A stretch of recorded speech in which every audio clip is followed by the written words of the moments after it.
Welcome to Deleted Saves. On this episode, X-Men for the arcade. The early 1990s had a lot of iconic pop culture characters within the walls of arcades across the land battling it out for supremacy. But where would we be had not Marvel Comics not thrown their hat into the ring with its collection of famous mutants? Today I discuss 1992's X-Men.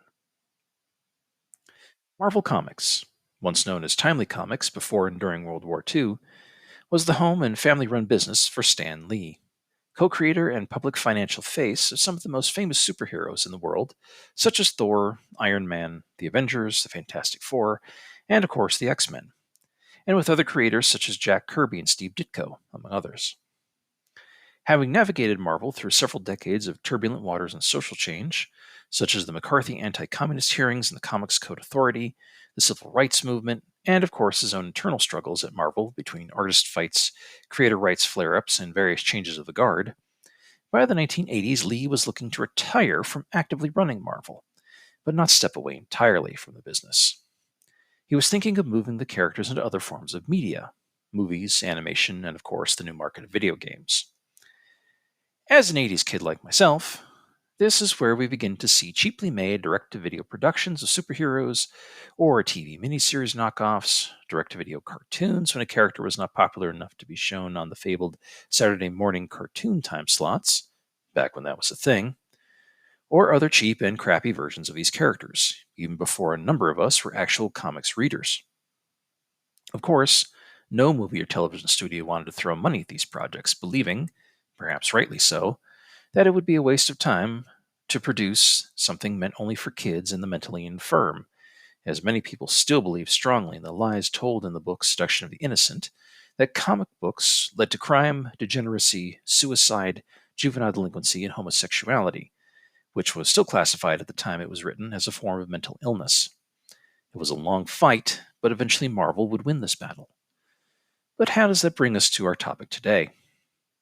Well, despite trouble on the movie and TV front, comic book characters were seeing success in the digital realm, where players got to be their favorite superheroes in a medium already known for making the impossible possible, or at least highly entertaining. X-Men would not have been the first and only beat 'em up featuring a number of superheroes. Spider-Man had a game, the Avengers were given their turn, there was even a Final Fight clone starring the Punisher and Nick Fury. And while each was successful, none of them had the blockbuster success that X-Men did.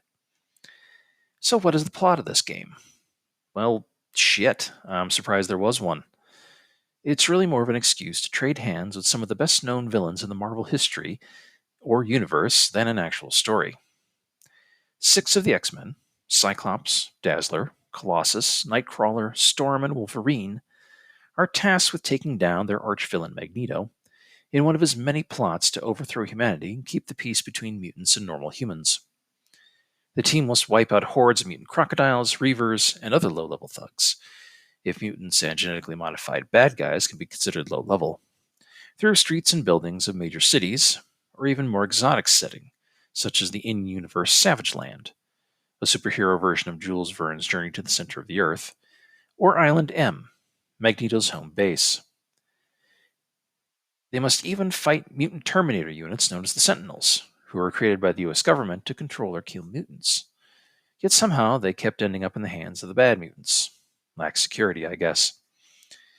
Each level ends with a boss like the Blob, Wendigo, or Mystique, and off the X-Men go to a new area. About halfway through the game, Magneto kidnaps Professor X, and another team member named Kitty Pryde, and the X-Men must invade an outer space asteroid base called Asteroid M to rescue them, and where the last battle against Magneto himself takes place. And spoilers, the X-Men defeat him. Fuck, only in video games and comics, man.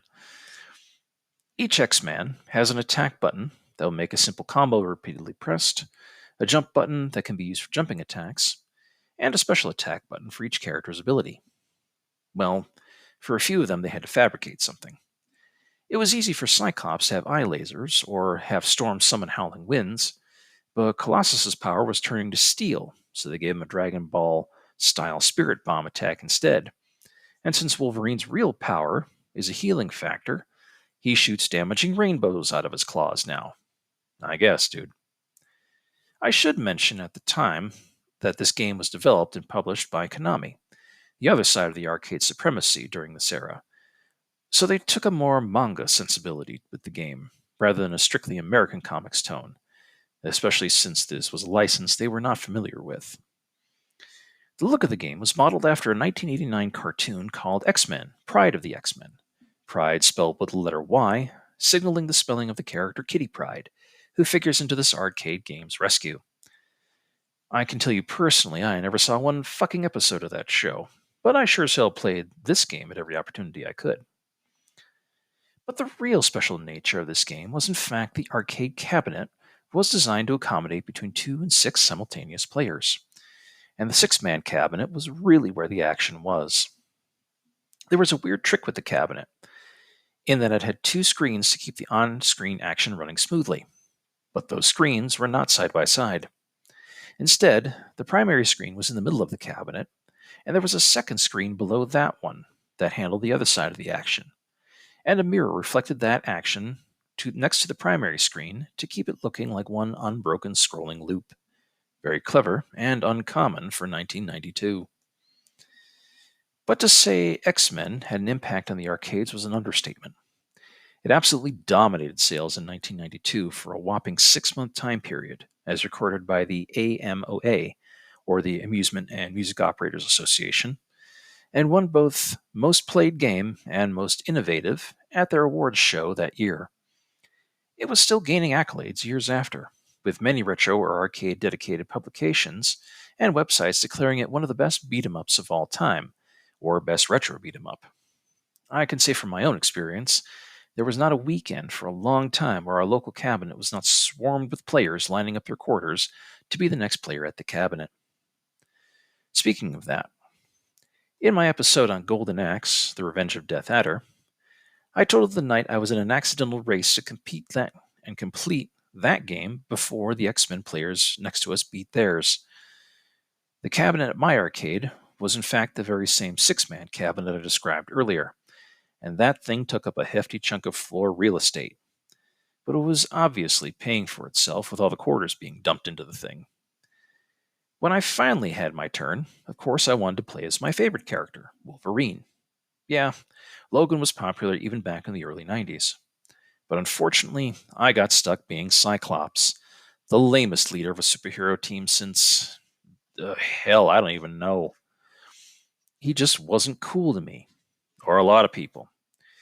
If he's your favorite X-Man, no shade, but nobody wanted to play the mutant Boy Scout. Like, they were purposely avoiding his dedicated control panel in favor of anyone else, even Dazzler, who played like a human fireworks factory.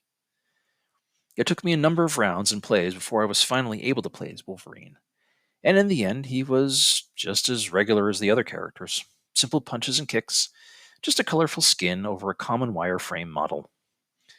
It was like picking your favorite Ninja Turtle based on bandana color or weapon, but it had all the same moves. But you know what? It was enough.